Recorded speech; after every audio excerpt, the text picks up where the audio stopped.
नमस्ते, मैं Navneet Yadav Navneet maths YouTube channel पर आप सबका वेलकम करता हूं। और आज हम तीसरा पार्ट लेके आए हैं नंबर सिस्टम का, जहां पर आप देखेंगे आज गुणनखंडों की संख्या ज्ञात करना। अब गुणनखंडों की संख्या भी कई प्रकार से पूछी जाएगी। नंबर एक तो आपसे ये पूछेगा कि अभाज्य गुणनखंडों की संख्या बताइए। नंबर दो ये पूछ सकता है कि गुणनखंडों की संख्या बताइए। या तीसरा पूछेगा विषम गुणनखंडों की संख्या क्या है। और चौथा पूछ सकता है सम गुणनखंडों की संख्या क्या है।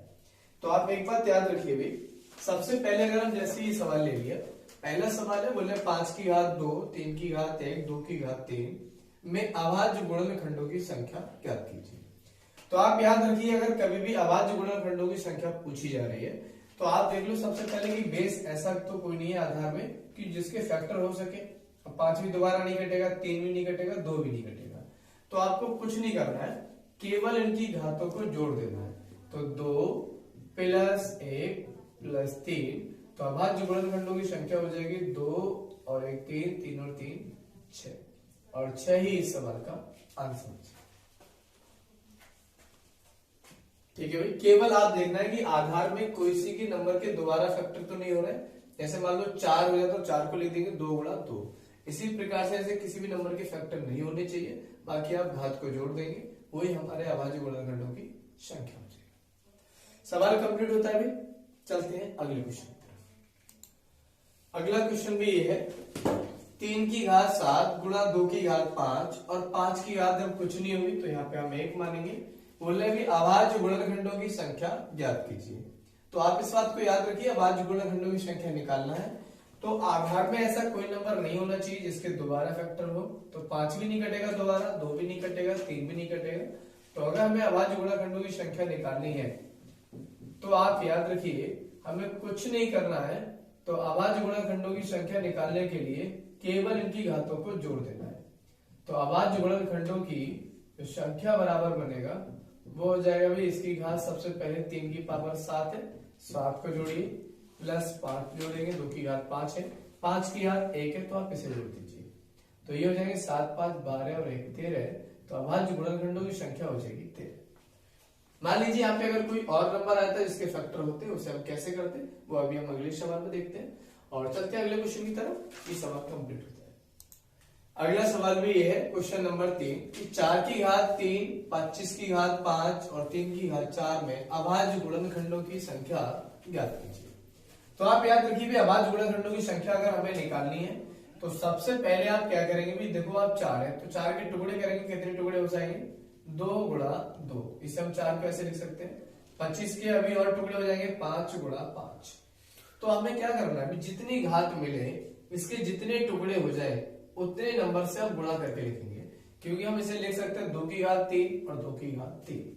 तो जब इसे 2 की घात 3 अलग अलग जोड़ेंगे तब भी आप जोड़ सकते हैं इनके लिए, नहीं तो आप इसे जोड़ के लिख भी सकते हो। हम थोड़ा सा इसे अलग लिख लेते हैं भाई। 4 को लिख देंगे 2 गुणा 2, लेकिन इसकी घात 3 है तो 3 पावर अब दोनों की लगेगी। उसके बाद 25 को लिखेंगे 5 गुणा 5, पावर 5 है तो दोनों की पावर 5 रहेगी और 3 की घात 4। अब ऐसा कोई भी बेस नहीं है जिसकी हम घात के लिए इसके फैक्टर हम कर सके, तो बस आप घातों को जोड़ना है। तो अभाज्य गुणनखंडों की संख्या निकालने के लिए बस इन्हें जोड़ दीजिए। अभाज्य गुणनखंडों की संख्या, अगर अभाज्य गुणनखंडों की हमें संख्या निकालनी है तो सबसे पहला काम बस यही है कि बेस दोबारा कोई नहीं कटेगा, अब घात जोड़ लेंगे। 3 प्लस 3 प्लस 5 प्लस 5 प्लस 4 जोड़ेंगे तो 5 और 5 10 और 4 14 और 3 17 और 3 20। तो अभाज्य गुणनखंडों की संख्या हो जाएगी 20। तो आप याद रखेंगे अगर कोई बेस की अगर हम कट जाएगा तो उसके लिए हम अलग अलग टुकड़े में कर देंगे और उसकी घात फिर अलग अलग लगा देंगे। उसके बाद आप घातों के लिए जोड़ देंगे, वही अभाज्य गुणनखंडों की संख्या हो जाएगी। तो अभाज्य गुणनखंडों की संख्या वाले सवाल आपने सीखे, तो ये वाला टाइप भी आपका हो गया है। अब हम निकालेंगे गुणनखंडों की संख्या ज्ञात करना। इसके बाद चलते हैं अगले क्वेश्चन की तरफ। अभी अगले क्वेश्चन में चलते हैं और अगला सवाल है 3 की घात 2, 2 की घात 3 और 5 की घात 1 में गुणनखंडों की संख्या ज्ञात करना। अब की बार अभाज्य गुणनखंडों की संख्या नहीं पूछिए, बल्कि केवल गुणनखंडों की संख्या निकालनी है। तो आप कैसे निकालेंगे भी गुणनखंडों की संख्या? आपको करना क्या है, गुणनखंडों की संख्या कभी भी निकालनी हो, अभाज्य नहीं, अभाज्य जाएगा तो केवल घातों को जोड़ेंगे, लेकिन गुणनखंडों की अगर संख्या की बात आएगी तो आप इनकी घातों को एक एक बढ़ा करके लिखेंगे। जैसे 2 है, 1 बढ़ाएंगे तो 3 हो जाएंगे, 3 है 1 बढ़ाएंगे 4 हो जाएंगे, और एक की घात 1 है तो ये 2 हो जाएंगे। इनकी गुणा कर लो, 3 चौक 12 और 12 दूनी 24, तो गुणनखंडों की संख्या कितनी हो जाएगी 24। एक सवाल हम प्रैक्टिकली अभी कराते हैं कि कौन कौन से 24 गुणनखंड हो सकते हैं, तो एक हम सवाल इसके बाद करते हैं। तो इस सवाल के लिए यहीं पे ये आपका आंसर हो गया 24, और चलते हैं नेक्स्ट क्वेश्चन। अगला क्वेश्चन में ये है कि 60 के गुणनखंडों की संख्या ज्ञात कीजिए। अब देखो भाई, क्वेश्चन नंबर 5 में जब गुणनखंडों की हम संख्या निकालेंगे तो पहले आप क्या है, पहले तो हमारे फैक्टर करे हुए आ रहे थे, अब फैक्टर करने पड़ेंगे।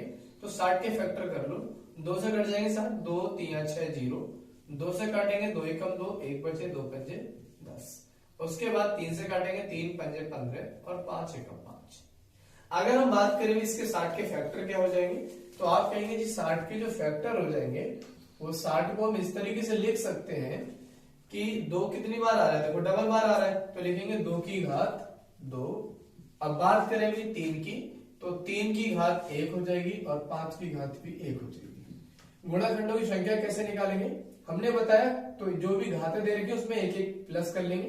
तो 2 में 1 प्लस करेंगे 3, 1 में 1 प्लस करेंगे 2, 1 में प्लस करेंगे 1 तो 2, तो ये हो जाएगा 3 दूनी 6 और 6 दूनी 12। तो गुणनखंडों की संख्या कितनी हो जाएगी 12।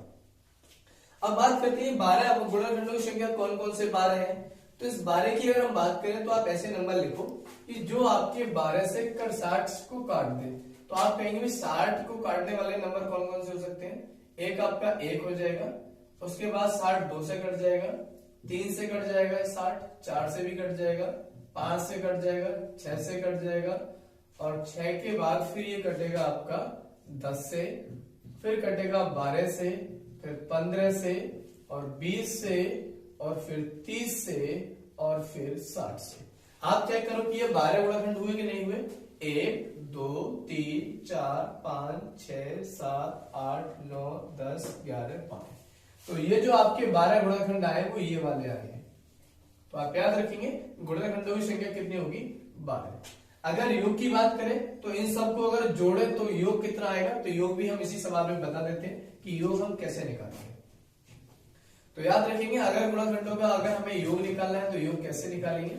तो आप देखेंगे सबसे पहले कि 2 की घात कितनी है, जो भी घातें दे रखी है इनकी उन्हें आप 0 से स्टार्ट करते हुए उतनी पावर जितनी है उतनी पावर तक पहुंचाना है आपसे। जैसे 2 की पावर 0 से स्टार्ट करेंगे, हर एक पावर को 0 से स्टार्ट करना है। 2 की पावर 2 है तो लिखेंगे 2 की पावर 1, 2 की पावर 2 प्लस इंटू 3 की पावर 0 प्लस 3 की पावर 1, उसके बाद 5 की पावर लिखेंगे तो 5 की पावर 0 और 5 की पावर 1। सॉल्व करेंगे किसी का 0 उसका मान 1 होता है, ये 2 और 2 का वर्ग 4। इसकी बात करेंगे किसी का 0 उसका मान 1 हो जाएगा और ये 3, किसी की घात 0 उसका मान 1 प्लस 5। सॉल्व करेंगे तो ये हो जाएंगे 4 और 2 6 और 1 7, 3 और 1 4, 5 और 1 6।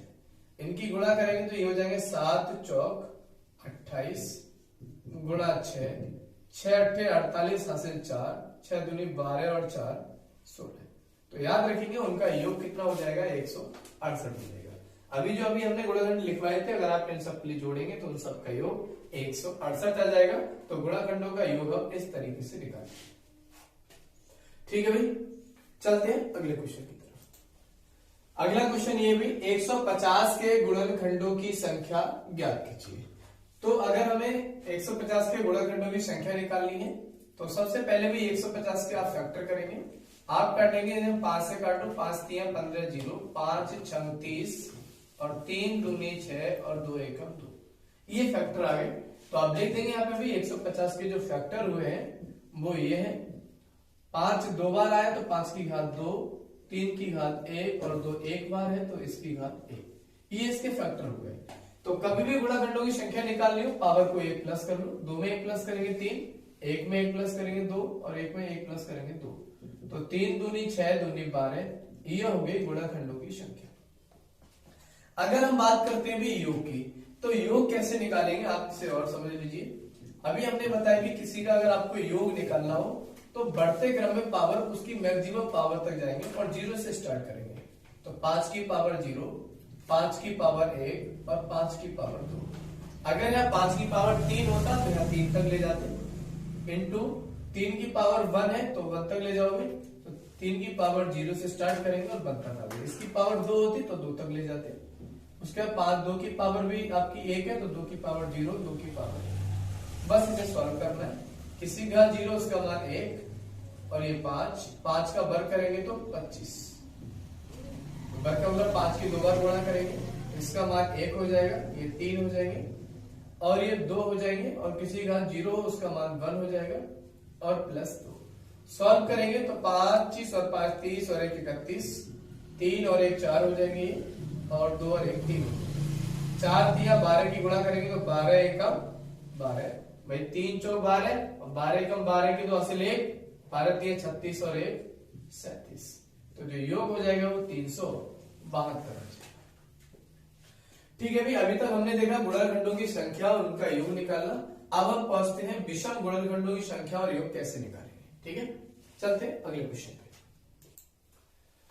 अगला क्वेश्चन है भी कि 180 के विषम गुणनखंडों की संख्या ज्ञात करना। हम गुणनखंडों की संख्या पहले निकाल चुके हैं, विषम गुणनखंडों की निकालनी है। तो सबसे पहले तो भी 180 के फैक्टर कर लो। 2 से काटेंगे 2 9 18 0, 2 चौक 8, 1 बचेंगे 2 पंजे 10, 3 से काटेंगे 3 एकम 3, 3 पंजे 15, फिर 3 से काट लो 3 पंजे 15 और 5 एकम 5। बात करें भी 180 की तो इसके फैक्टर हो जाएंगे। 2 कितनी बार आ रहा है, 1 और 2, तो 2 की घात 2 बन जाएगी। 3 आ रहा है 2 बार तो 3 की घात 2 बन जाएगी, 5 की घात 1 हो जाएगी। हमसे पूछा है विषम गुणनखंडों की संख्या। तो आप इस बात को याद रखिए भी, अगर विषम गुणनखंडों की संख्या पूछी गई है तो सबसे पहले हम विषम नंबर देखेंगे। विषम नंबर कितने हैं, 3 और 5। एक एक घात बढ़ा के लिख लो, 2 की जगह 3 और 1 की जगह 2, तो ये हो जाएंगे 3 दूनी 6। लेकिन अगर आप बात करते हुए सम गुणनखंडों की संख्या कैसे निकालेंगे, तो सम गुणनखंडों की संख्या सम संख्या से नहीं निकालनी है आपके लिए। वो आप क्या करेंगे, टोटल गुणनखंडों की संख्या निकाल के विषम गुणनखंडों की संख्या घटाएंगे, तब आएगी सम गुणनखंडों की संख्या। तो ये तो रहा है विषम गुणनखंडों की संख्या। सपोज करिए भी हमसे सम गुणनखंडों की संख्या भी पूछ ली, तो आप पहले कुल गुणनखंडों की संख्या निकालेंगे। गुणनखंडों की संख्या, अगर गुणनखंडों की हमें संख्या निकालनी है, बिल्कुल जैसे हमने पहले सवाल किया था बिल्कुल उसी की तरह करेंगे। तो उसके बाद देखेंगे सबसे बड़ी घात 2 है, 2 को आप 1 बढ़ा लीजिए 3, इससे 1 बढ़ाएंगे 3 और 1 में 2 1 बढ़ाएंगे तो 2, 3 3 9 दूनी 18। अगर कुल संख्या 18 है, विषम गुणनखंडों की संख्या 6 है, तो आप 18 में से इस 6 को घटाएंगे, तब आएगी सम गुणनखंडों की संख्या। सम गुणनखंडों की संख्या कैसे, जैसे आप देखेंगे टोटल कितने हुए भाई, गुणनखंडों की संख्या 18, विषम कितने हुए 6, तो कितने बचे 12। तो याद रखेंगे विषम की तो विषम नंबरों से निकाल लेंगे, लेकिन अगर आपको सम गुणनखंडों की संख्या निकालनी है तो टोटल गुणनखंडों की संख्या में से विषम वाले घटाओगे तब निकालेंगे सम गुणनखंडों की संख्या। इस बात को याद रखना, ठीक है। तो ये सम गुणनखंड कैसे निकालेंगे, कुल में से विषम वाले घटा देंगे तो सम वाले ही आ जाएंगे। ठीक है भाई, ये तो रही इनके गुणनखंडों की संख्या। मान लीजिए अगर हमें योग निकालना है विषम गुणनखंडों का योग, तो योग कैसे निकालेंगे भी इसी सवाल में हम बता देते हैं। योग के लिए भी हमने बताया कि विषम नंबर ले लो, तो विषम नंबर कितने आपके 3 और 5 है। इसे बढ़ते क्रम में आप लिखेंगे 3 की घात 0 प्लस 3 की घात 1, 3 की घात 2।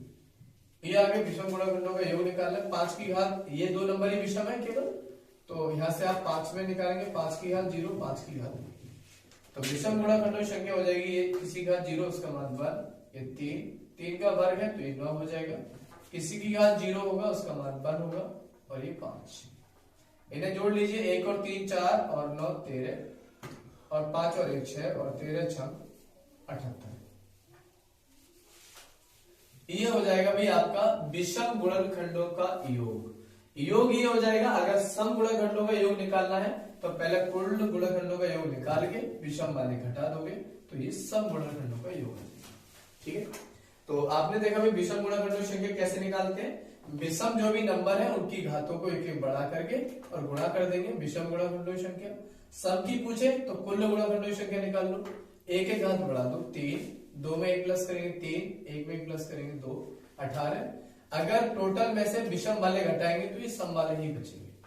ऐसे ही योग, विषम का योग कैसे निकालेंगे, तो ये 3 संख्या है विषम वाली, तो 3 की घात 0 से आप 3 की घात 2 तक लिखेंगे, 5 की घात 1 है मैक्सिमम, 0 से 1 तक लिखेंगे और इन्हें सॉल्व करेंगे, ये आ जाएगा। अगर आपको विषम गुणनखंडों का योग निकालना है तो कुल गुणनखंडों की संख्या में से ये विषम का योग घटा देंगे तो केवल सम का बचेगा। ठीक है भाई, ये रहा आपका अभाज्य गुणनखंडों की संख्या निकालना, गुणनखंडों की संख्या निकालना है और विषम गुणनखंडों की संख्या और योग निकालना और सम गुणनखंडों की संख्या और योग निकालना। ठीक है भाई, और ये वाली आप क्लास में आप बार बार इसे देखिए। जो भी दोस्त है इनके पास नहीं पहुंचे उसे वीडियो की लाइक शेयर भी करिए। चलिए भाई, thank you, bye, good night.